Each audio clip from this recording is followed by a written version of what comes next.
सभी दोस्तों को मेरा नमस्कार एवं राम राम। आज हम बात करेंगे राजस्थान के जनजातीय आंदोलन के बारे में। बात करेंगे कि राजस्थान का जनजातीय आंदोलन आपके कौन कौन से राजस्थान के जनजातीय आंदोलन है।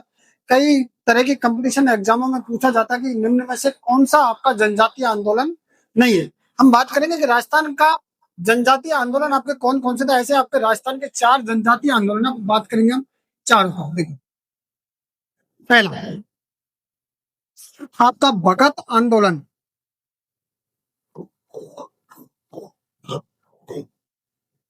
पहला आपका कौन सा हो गया? भगत आंदोलन हो गया।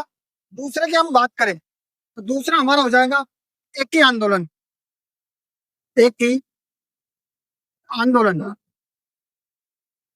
तीसरे की हम बात करेंगे, ध्यान रखना, हमारा तीसरा जो जनजातीय जो आंदोलन है हमारा मीणा जनजातीय आंदोलन हो जाएगा। हमारा मीणा जनजाति आंदोलन।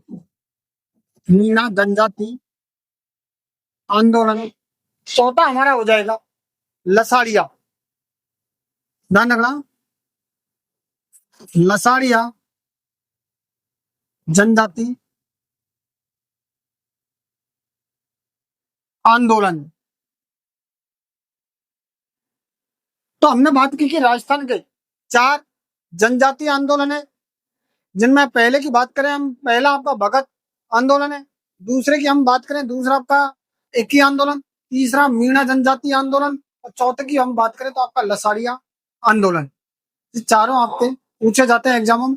हम एक एक की बात करेंगे कि हम सबसे पहले आप स्क्रीन शॉट लो, उसके बाद हम एक एक जनजातीय आंदोलन के बारे में हम बात करते हैं। देखो, पहले की हमने बात की,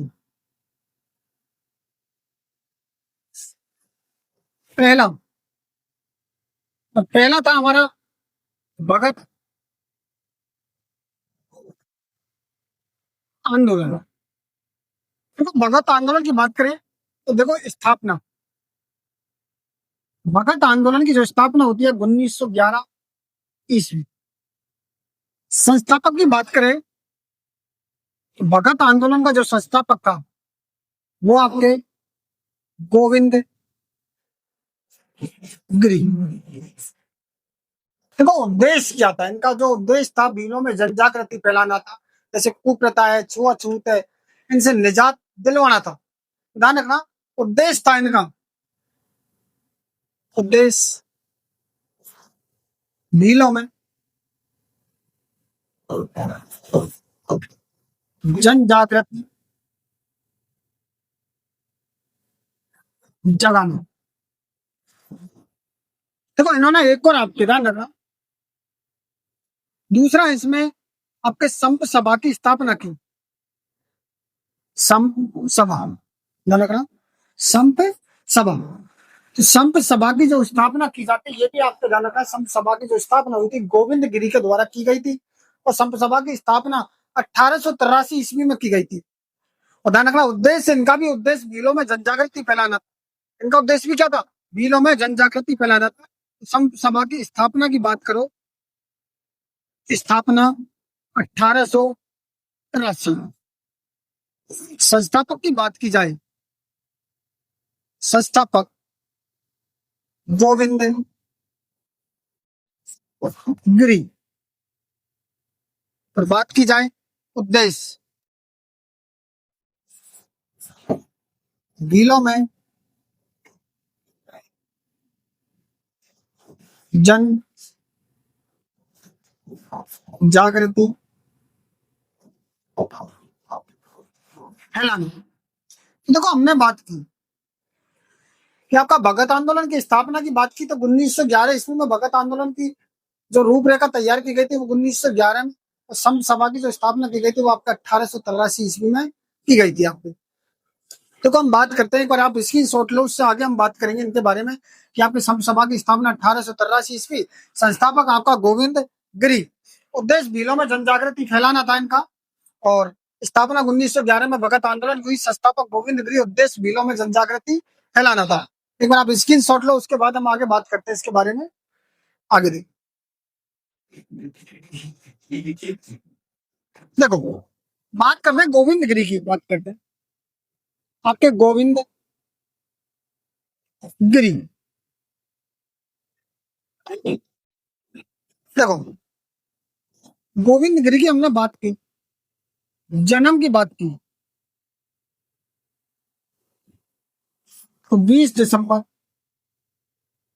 1858। मृत्यु की बात करें, इनकी मृत्यु की हम बात करें 31 अक्टूबर 1931। और ये मृत्यु होती है इनकी, ध्यान रखना, कंबोई। तो कंबोई जगह पड़ती है आपके गुजरात में। कहाँ पड़ेगी? गुजरात में। गुरु की बात करें, इनके जो गुरु था वो राज गुरु। जाति की बात करें तो बंजारा जाति। जन्म स्थान की बात करें कि इसका जो जन्म स्थान है तो वो आपका बासिया गांव। बासिया गांव ये पड़ता है डूंगरपुर। तो जन्म कहाँ हुआ इनका? बासिया गांव डूंगरपुर में इनका जन्म होता है। और बात करें सहयोगी की, बात करें कि इनके जो सहयोगी थे, सहयोगी का नाम था सुरजी भगत। सुरजी भगत। तो इनके सहयोगी का नाम क्या था? सुरजी भगत। उपनाम की बात करें तो भीलों का राज गुरु। देखो, गोविंद गिरी की बात की जाए तो गोविंद गिरी का जो जन्म हुआ था तो आपके दिसंबर 1858 ईस्वी में इसका जन्म होता है। और इसके जन्म की हमने बात की तो जो जन्म हुआ था वो बासिया गांव डूंगरपुर में हुआ। जाति से बंजारा थे। जाति से क्या थे? बंजारा थे। इनका जो गुरु था, उनका गुरु का नाम था राजगुरु। गुरु, राजगुरु। तो बाद में इनको आदिवासियों को भी क्या कहा जाने लगा? राजगुरु कहा जाने लगा। इनके सहयोगी की बात करें तो इनका जो सहयोगी था, तो सहयोगी था सुरजी भगत। और भीलों का इनको राजगुरु कहा जाने लगा। और मृत्यु की बात करें तो 31 अक्टूबर 1931 इनकी क्या हो जाती है? मृत्यु हो जाती है।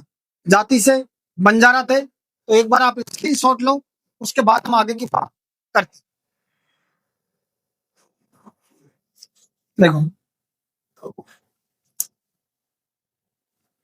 संत सभा का पहला जो अधिवेशन,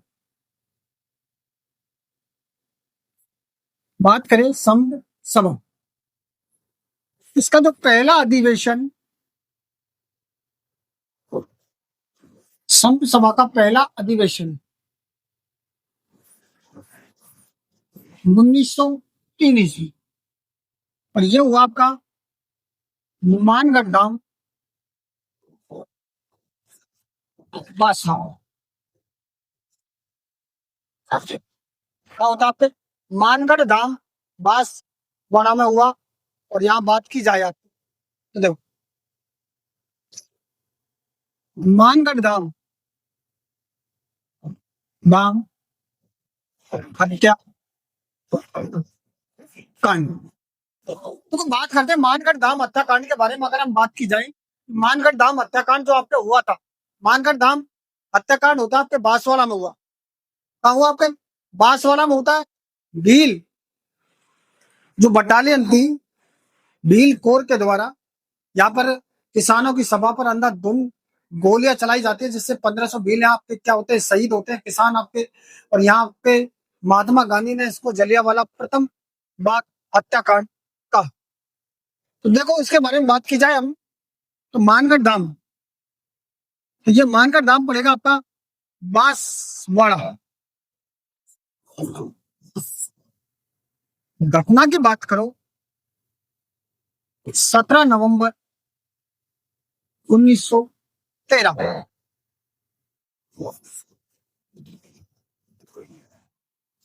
भील को भील कोर के द्वारा किसानों की सभा पर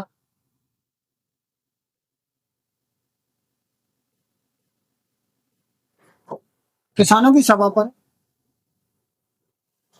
गोलियां चलाई गई।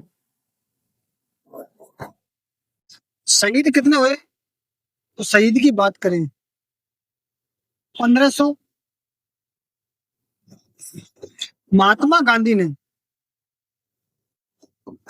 महात्मा गांधी ने प्रथम जलियांवाला बाग का,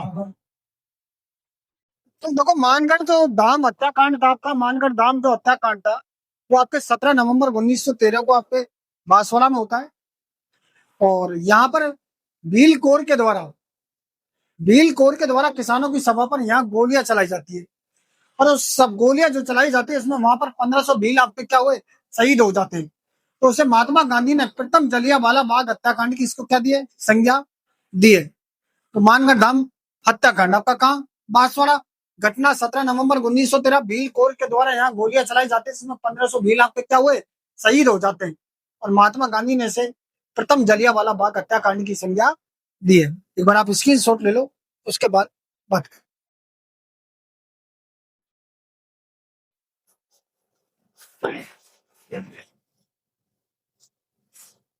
देखो,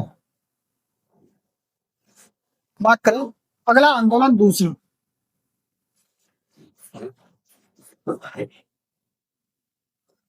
एक ही आंदोलन।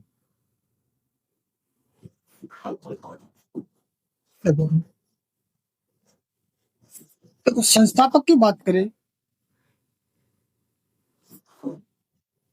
मोतीलाल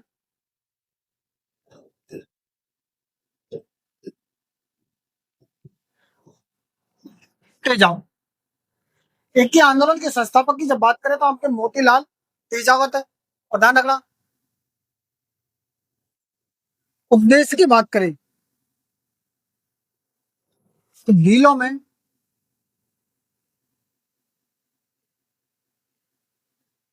एक तो भीलों में जन जागृति फैलाना, भीलों में जन जागृति फैलाना, एकेश्वरवाद एकेश्वरवाद को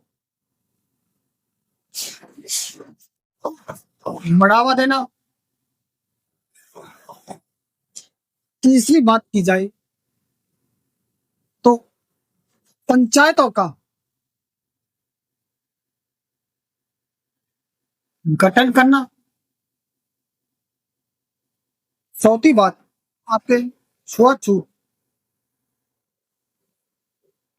और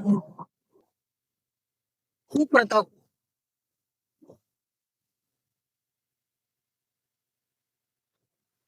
कम करना। देखो, एक ही आंदोलन के अंदर बात की जाता है, एक ही आंदोलन आपके मोतीलाल तेजावत के द्वारा चालू किया गया था आपके। और यह आंदोलन के अगर क्षेत्र की बात करें, आपसे पूछ लिया जाए ना ये क्षेत्र कौन सा आपका, क्षेत्र के बारे में अगर आपसे पूछ लिया जाए कि क्षेत्र, तो ध्यान रखना बोमट क्षेत्र आपका कौन सा क्षेत्र है, बोमट क्षेत्र। और बोमट क्षेत्र आपका सरोई, उदयपुर, डूंगरपुर, आपका बास, देखो बहुमत क्षेत्र में चालू होता है आपका उदयपुर, डूंगरपुर, प्रतापगढ़, और आपका उदयपुर, डूंगरपुर, बांसवाड़ा, सिरोही क्षेत्र आपका बहुमत क्षेत्र कहलाता है। कौन सा क्षेत्र कहलाएगा आपका, बहुमत क्षेत्र। सिरोही, डूंगरपुर, उदयपुर और बांसवाड़ा, इस क्षेत्र में चलाया गया था आपका एक ही आंदोलन। एक ही आंदोलन चलाया था आपके मोतीलाल तेजावत के द्वारा, जिसे आदिवासियों का मसीहा कहा जाता है। आदिवासी लोग उसे प्यार से बाबूजी कह के पुकारते थे। तो ध्यान रखना, यह आपके बहुमत क्षेत्र में चलाया गया था। यहाँ जो मेन जो उद्देश्य था, छुआछूत और कुप्रथा को कम करना था, ग्राम पंचायतों का आपके गठन करना था, आपके एकेश्वरवाद को बढ़ावा देना था, और भीलों में आपके जन जागृति फैलाना था। इनका मुख्य उद्देश्य था आपका। आगे की बात करें, एक बार आप स्क्रीन शॉट ले लो, उसके बाद आगे की बात करते हैं। तो बात करते हैं मोतीलाल तेजाब। देखो, मोतीलाल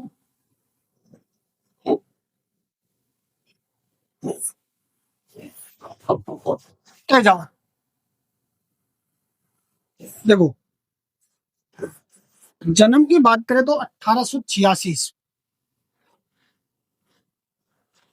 जन्म होगा आपको कोल्लारी गांव। कोल्लारी गांव आपका पड़ेगा डूंगर। और देखो, कोल्लारी गांव आपका कहाँ है? डूंगरपुर। जाति की बात करें, ओसवाल जाति। जाति से क्या थे? ओसवाल। जाति क्या थे? ठिकाना की बात करें कि कौन सा ठिकाना था आपका? जाड़ौल ठिकाना था। जाड़ौल ठिकाना।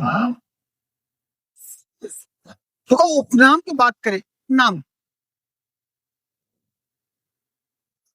इसे आदिवासियों का मसीहा कहा जाता था। आदिवासियों का मसीहा।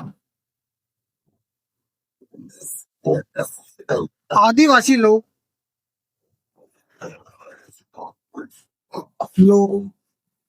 प्यार से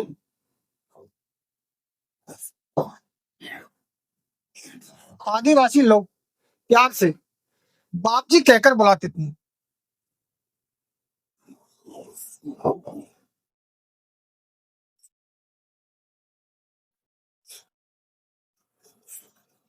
कहकर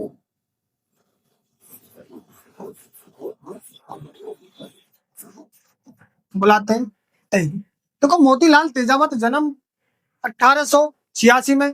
कोलारी गांव आपका उदयपुर। कोलारी गांव उदयपुर में आपके।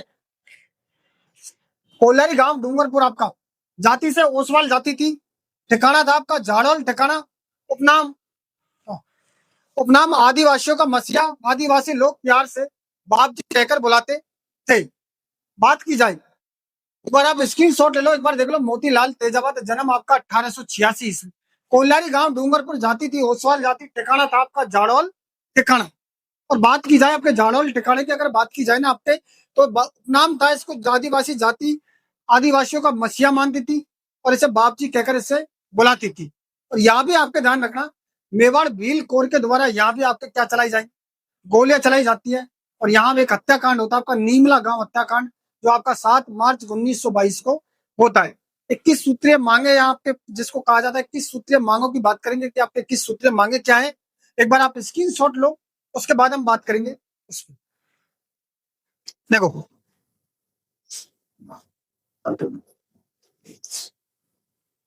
बात करें 21 सूत्रीय मांग पत्र। देखो, 21 सूत्रीय मांग पत्र क्या है? जो 21 सूत्रीय जो मांग पत्र था ना आपके, जो अकाल पीड़ित किसान और बेगारी प्रथा से जो जूझ रहे थे, जो किसान थे ना, बेगारी प्रथा से या पिछड़े क्षेत्र से आपके जो जनजाति थी आपके, जो बेगारी प्रथा से ग्रसित थी, उन किसानों की लगान दरों को कम करने के लिए सरकार को लिखा गया एक पत्र था। ध्यान रखना। देखो, 21 सूत्रीय मांग पत्र क्या था? अकाल पीड़ित, अकाल पीड़ित और बेगारी प्रथा से, बेगारी प्रथा से जूझ रहे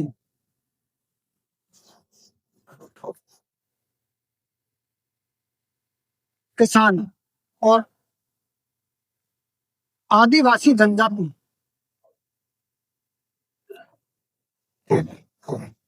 जनजाति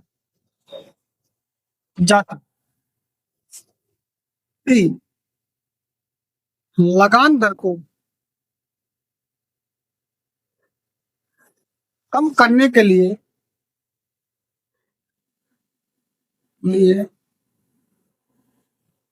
सरकार को लिखा गया पत्र, सरकार को लिखा गया पत्र। देखो अकाल पीड़ित, कौन सा पीड़ित आपके, अकाल पीड़ित और बेकारी प्रथा से जो ग्रसित जो आदिवासी जनजाति के जो लोग थे, उनकी लगान दर को कम करने के लिए सरकार के द्वारा जो लिखा गया जो पत्र था, सरकार को लिखा गया जो पत्र था आपके, वो आपका 21 सूत्रीय मांग पत्र कहा जाता है। तो ध्यान रखना, इसका उपनाम की अगर हम बात करें ना, कि इसका उपनाम की अगर हम बात करें, उपनाम, तो ध्यान रखना, मेवाड़ की पुकार कहा जाता है इसे, मेवाड़ की पुकार कहा जाता है। 21 सूत्र मांग लिखी किसने, ध्यान रखना, लिखी, तो यह ध्यान रखना आपके मोतीलाल तेजावत, मोतीलाल तेजावत। कहां से, तो लिखना जाड़ोल ठिकाना, आपका कौन सा ठिकाना था, जाड़ोल ठिकाना। देखो उपनाम क्या था, तो 21 सूत्रीय जो मांग पत्र था ना आपका, उसको मेवाड़ की पुकार कहा गया। क्या कहा जाता है, मेवाड़ की पुकार कहा जाता है। यह आपके मोतीलाल तेजावत के द्वारा लिखा गया पत्र था, जिसे मेवाड़ की पुकार कहा जाता है, 21 सूत्रीय मांग पत्र कहा जाता है, और ये आपके जाड़ौल ठिकाने से लिखा गया है। एक बार आप स्क्रीनशॉट ले लो, उसके बाद हम बात करेंगे। देखो आगे की बात करें,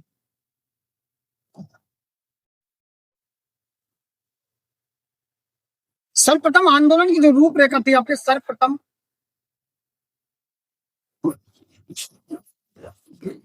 आंदोलन,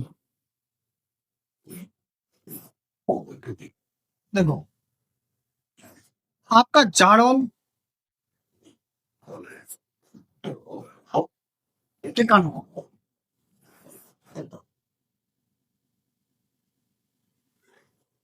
ना हाकिम ना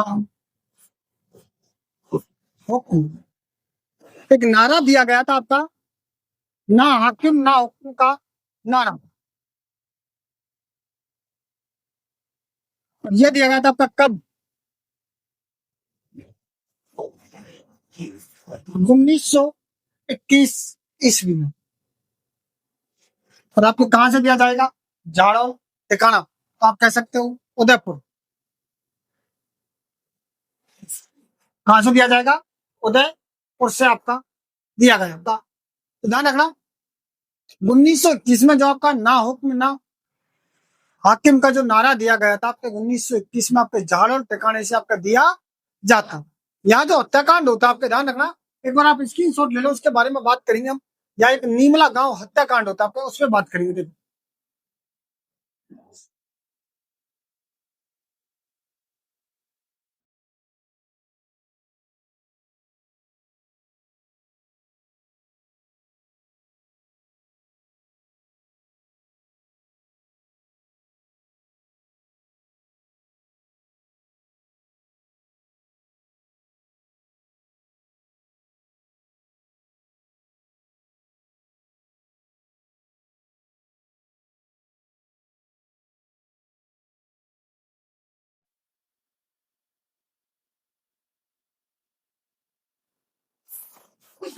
देखो नीमला गांव हत्याकांड, देखो 7 मार्च 1922, और ये नीमला गांव जो हत्याकांड है आपका उदयपुर में ही पड़ता है। तो 7 मार्च 1922 को यहाँ किसानों की सभा पर मेवाड़ भील कोर के द्वारा यहाँ गोलियां चलाई जाती है, जिसमें आपके 1200 भील आपके क्या हो जाएंगे, शहीद हो जाते हैं।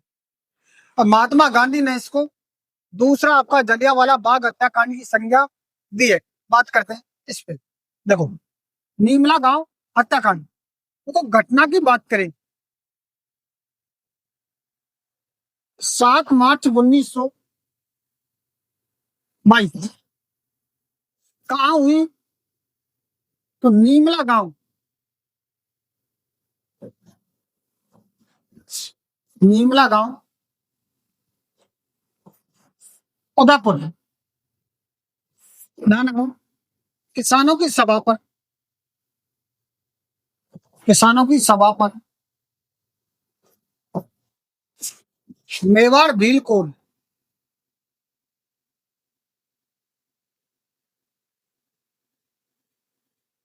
मेवाड़ भील कोल के द्वारा गोलियां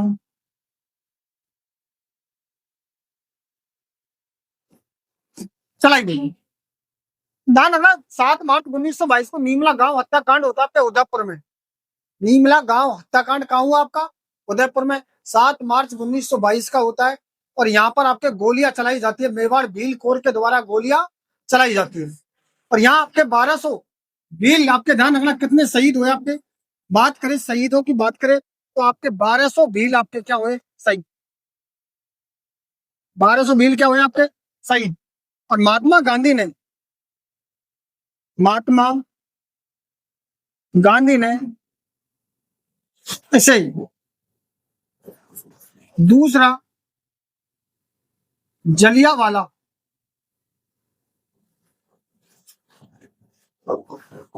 बाग हत्याकांड का, तो ध्यान रखना, नीमला गांव हत्याकांड में आपके 7 मार्च 1922 को होता है आपके।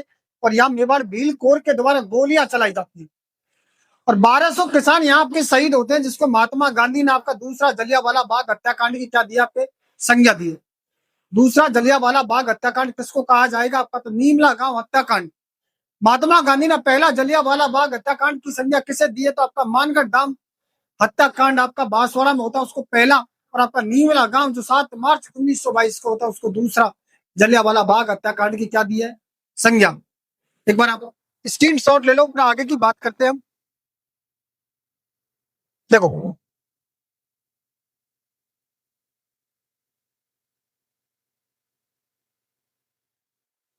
महात्मा गांधी के कहने पर, महात्मा गांधी के कहने पर मोतीलाल तेजावत,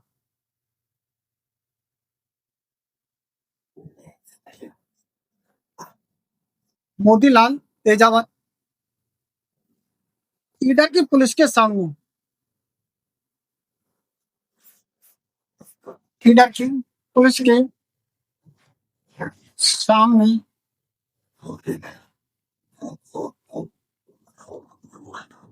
आत्म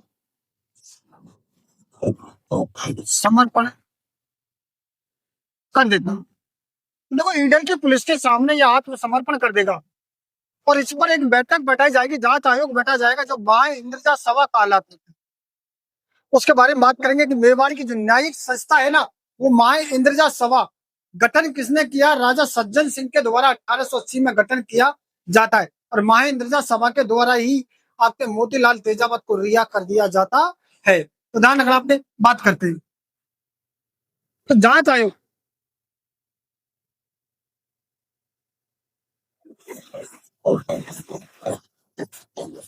इसका नाम था महा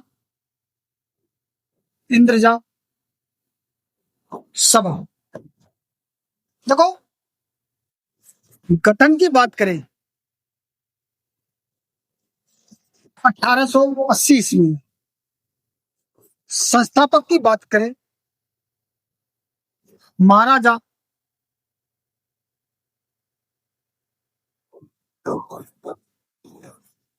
सज्जन सिंह, मेवाड़ न्यायिक संस्था, ध्यान रखना, मोतीलाल तेजावत को, मोतीलाल तेजावत को महा इंद्रजा सभा द्वारा लिया हूं। आपके ध्यान रखना, महात्मा गांधी के कहने पर लीडर की पुलिस के सामने ये क्या कर देता, आत्मसमर्पण कर देता। इस पर जांच आयोग की एक कमेटी बैठाई जाती है, और ध्यान रखना उदयपुर में इसके ऊपर जांच होती है, और जांच होती है तो ये जांच आयोग जाएगा आपके किसके, माहेंद्रजा सभा, जिसको मेवाड़ की न्यायिक संस्था कहा जाता है। इसका गठन होता है 1880 ईस्वी में, और जो गठन करता है इनके, जो महाराणा सज्जन सिंह, जिसके द्वारा गठन किया जाता है, और उसके द्वारा मोतीलाल तेजावत को रिहा कर दिया जाता है। तो कौन सी सभा के द्वारा, तो माहेंद्रजा सभा के द्वारा मोतीलाल तेजावत को रिहा कर दिया जाता है। एक बार आप स्क्रीन शॉट ले ले, फिर आगे की बात करते हैं। अगले जनजातीय आंदोलन पर हम बात करेंगे। आगे बात करें तीसरा, मीणा जनजाति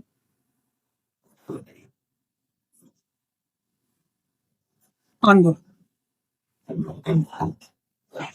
देखो, मीणा जनजाति आंदोलन की बात की जाए तो मीणा जनजाति आंदोलन एक ऐसा आंदोलन था जिसमें मीणा की जातियों के दो प्रकार थे, एक तो जमींदार और एक चौकीदार। जमींदार मीणा खेती करते थे, पशुपालन करते थे, और चौकीदार मीणा गांवों में चौकीदारी का काम करते थे। 1924 में 1924 में आपके क्रिमिनल ट्राइब्स एक्ट, एक आपराधिक जनजाति घोषित कर दिया गया था, किसको, मीणा जनजाति। 1930 में इस पर एक जयराम पेशा कानून लागू कर दिया गया कि 12 वर्ष से ऊपर के जो महिला, जो पुरुष हैं, उनको रोज थाने में हाजिरी देनी पड़ेगी। 1933 में मीणा क्षेत्रीय महासभा का गठन होता है, और 1944 में आपका नीम का थाना सम्मेलन होता है, जिसकी अध्यक्षता तो करेगा आपका मुनि मगन सागर करेगा, और वहां मीणा सुधार समिति का गठन करेगा आपका बंशीधर शर्मा के द्वारा किया जाता है। तो हम बात करते हैं पर मीणा जनजाति आंदोलन। देखो, दो प्रकार होंगे। पहला, जमींदार मीणा।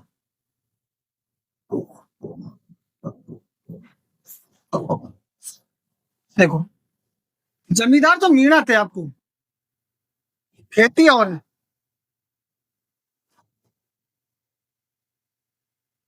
पशुपालन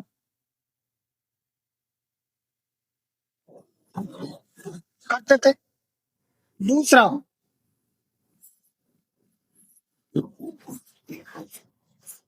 चौकीदार मीणा।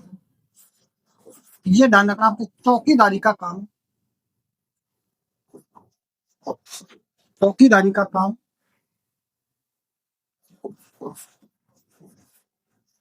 करते थे। तो उनका जो क्षेत्र था, आसपास जो क्षेत्र जहां पाया गया, तो ध्यान रखना,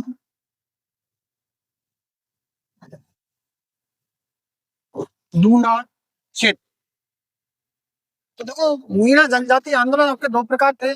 जमींदार मीणा थे, तो खेती और पशु पालन करते थे। चौकीदार मीणा थे, चौकीदारी का काम करते थे। सर्वाधिक क्षेत्र पर जो पाए गए थे आपके ढूंढाड़ सा, ढूंढाड़ के आसपास क्षेत्रों में आपके पाए गए थे। एक बार स्क्रीन शॉट ले लो, फिर आगे की बात करते हैं। देखो,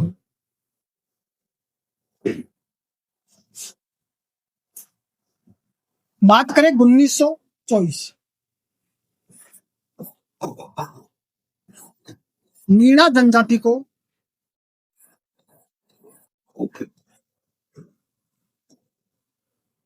जाति को आपराधिक आपराधिक जनजाति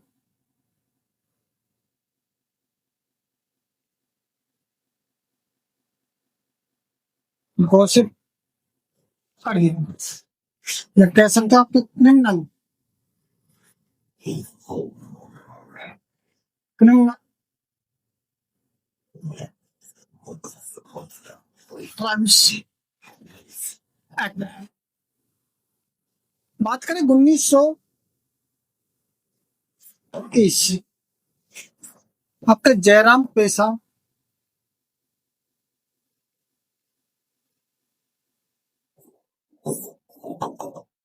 देखो 1930 में जो जयराम पेशा जो कानून लगाया गया था कि 12 वर्ष से ऊपर महिला हो या पुरुष, उनको रोज थाने में हाजिरी देनी पड़ेगी। ये किसमें निर्धारित किया गया था? आपका जयराम पेशा कानून। जो जयराम पेशा कानून का गठन होता है 1930। ध्यान रखना, 12 वर्ष से ऊपर महिला और पुरुष, महिला और पुरुष को थाने में हाजिरी देना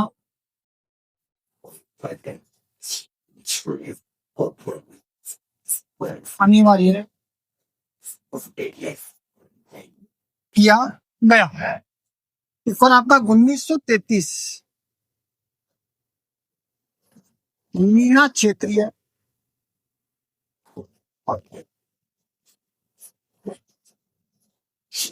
महासभा का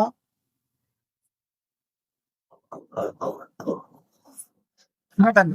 देखो 1933 में मीना क्षेत्रीय महासभा का गठन किया गया था। 1930 में आपका जयराम पेशा कानून लागू हुआ और 1924 में आपके मीना जनजाति को आपराधिक जनजाति द क्रिमिनल ट्राइब्स एक्ट घोषित किया गया। एक बार आप स्क्रीन शॉट ले लो, फिर आगे की हम बात करते हैं। देखो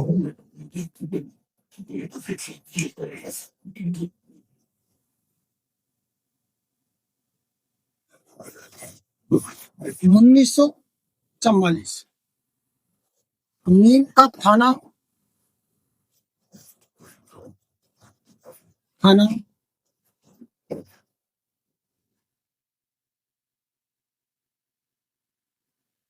सम्मेलन। देखो नीम का थाना सम्मेलन की बात करें तो 1944 में इसका गठन होता है, नीम का थाना सम्मेलन। और यहाँ अध्यक्ष बनाया जाता है आपके मगन मुनि सागर को अध्यक्ष बनाया जाता है। और मीणा क्षेत्रीय सुधार समिति का जो गठन करता है आपका बंशीधर शर्मा के द्वारा किया जाता है। तो देखो नीम का थाना सम्मेलन का जो अध्यक्ष बनाया जाएगा आपका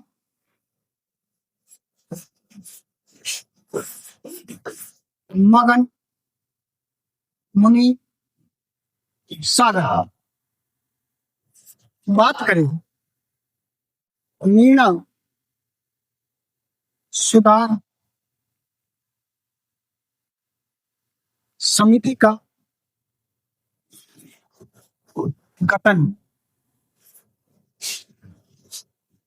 गठन किया था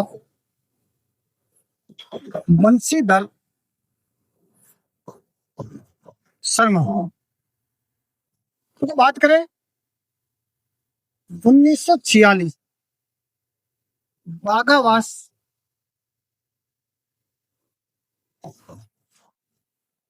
सम्मेलन। देखो 1946 में जो बागावास सम्मेलन था तो 28 अक्टूबर 1946, ज्यादातर सरकार ने बातें मान ली तो 28 अक्टूबर 1946 को मीणा मुक्ति दिवस के रूप में मनाया जाता है। ध्यान रखना 28 अक्टूबर 1946 मीणा मुक्ति दिवस के रूप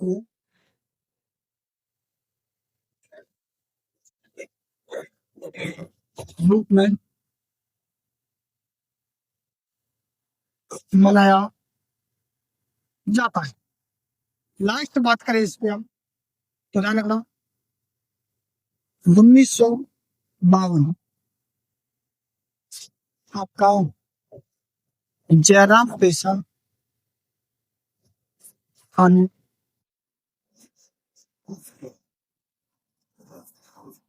समारोह। देखो 1933 में मीणा क्षेत्रीय महासभा का गठन हुआ। 1944 की बात करें तो आपका एक नीम का थाना सम्मेलन होता है जिसका अध्यक्ष बनाया जाता है मुनि मगन सागर को बनाया गया। मीणा क्षेत्रीय सुधार समिति का गठन किया आपके बंशीधर शर्मा ने। और आपका बागावत सम्मेलन हुआ 1946 में जिसमें 28 अक्टूबर 1946 को मीणा मुक्ति दिवस के रूप में मनाया जाता है। और 1952 में आपका जयराम पेशा कानून समाप्त हो जाता है। एक बार स्क्रीन शॉट लेंगे, उसके बाद हम आगे बात करें। देखो लास्ट आपकी बात करें, लसाड़िया आंधी। चौथा,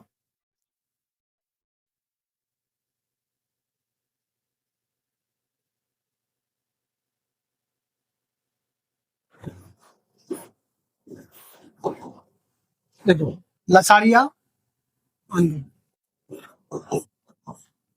तो संस्थापक की बात करें, संत मावजी।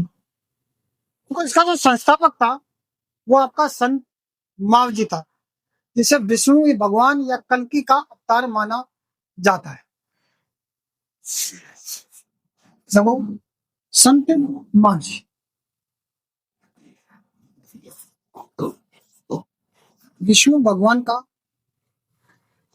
अवतार।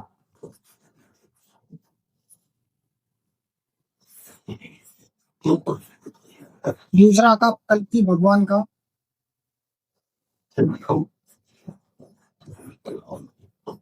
अवतार। देखो, उद्देश्य मेवाड़ और वागड़ क्षेत्र में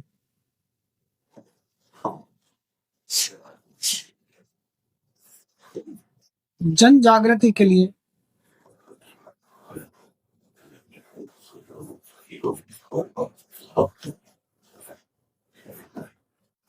चलाया गया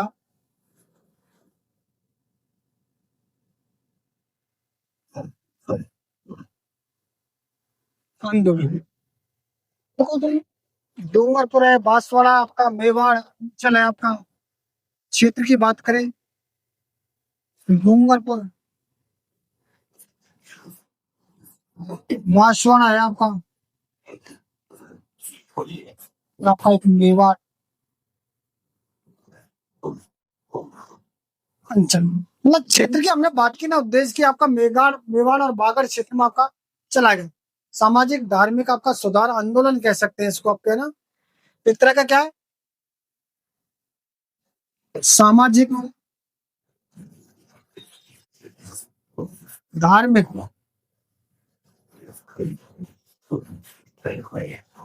सुधार आंदोलन, एक प्रकार का सामाजिक सुधार आंदोलन था आपके, है ना। और ये आपके संत माव जी की जो मुख्य पीठ थी आपके डूंगरपुर, ध्यान रखना, संत माव जी की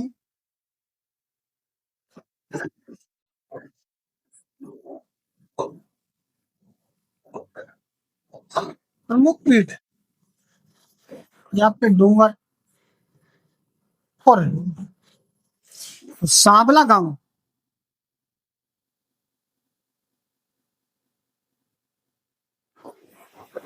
बेणेश्वर धाम कहलाता।